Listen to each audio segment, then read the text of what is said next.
rainy start to our day. So what can we expect going into tonight? Can we expect the same thing waking up tomorrow morning? Or? Some of us. Okay. Yeah, the Southern Valley got a soggy start to the day today. It looks like the Northern Valley's turn as we head through tomorrow morning. But right now, not too bad out there. Taking a live look outside on the CorwinAuto.com Valley Skycam. We're seeing some mostly clear skies, a few clouds around, and some mild temperatures as we go through the rest of the evening and overnight tonight. The winds will remain on the light side, but they'll start to pick on up as we head through the day on Wednesday. But right now, temperature-wise, 58 degrees. Winds out of the east and the northeast at 6 miles per hour. And again, those winds will remain light as we head through the overnight hours tonight. Temperature-wise, 59 up in Langdon, also 59 in Thief River Falls, Valley City, and in Jamestown. We'll throw in another 59 down in Sisseton and one more over in the Troy Lakes. Hey, how about Thief River Falls and Wadena? Lots of 59s out there tonight. Winds remain light, and again, they'll remain light as we head through the overnight hours tonight.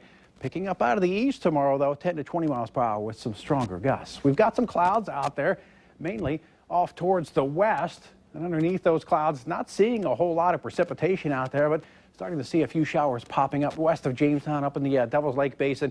As we head through the overnight hours tonight, better chance for some rain showers across the northern portions of the valley. Dry right now, but tomorrow into tomorrow night, southern portions of Minnesota, flash flood watches there. Also a risk for some strong to severe storms in that area.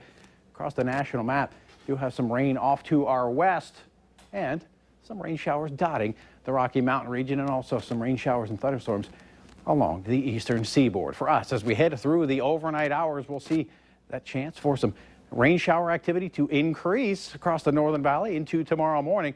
As we head through the day, just like what happened to the southern valley this morning, we'll have the rain showers early on, and then those rain showers will dissipate. Tomorrow's high temperatures ranging from the 60s to the north into the 70s to the south, and maybe a few more lingering showers across the south as we head through the afternoon and evening hours. More showers and thunderstorms, more numerous and heavier, well off towards the southeast. If you've got plans to head down towards the Twin Cities tomorrow, it's going to be a soggy one. Here in Fargo, we'll start off the day in the upper 40s. By lunchtime, we're going to warm it up pretty quickly on into the upper 60s.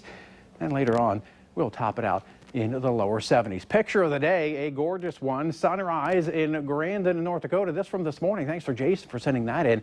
We're going to use that as the background of our 7-day forecast. Tomorrow, that chance for some showers up north to start off the day. Fall begins on Thursday, 9:21 a.m. And we'll see some fall-like temperatures in the 60s and 70s as we hit through the weekend, along with some showers and storms late Friday, Saturday, and early on Sunday. All right. Thanks, Robert.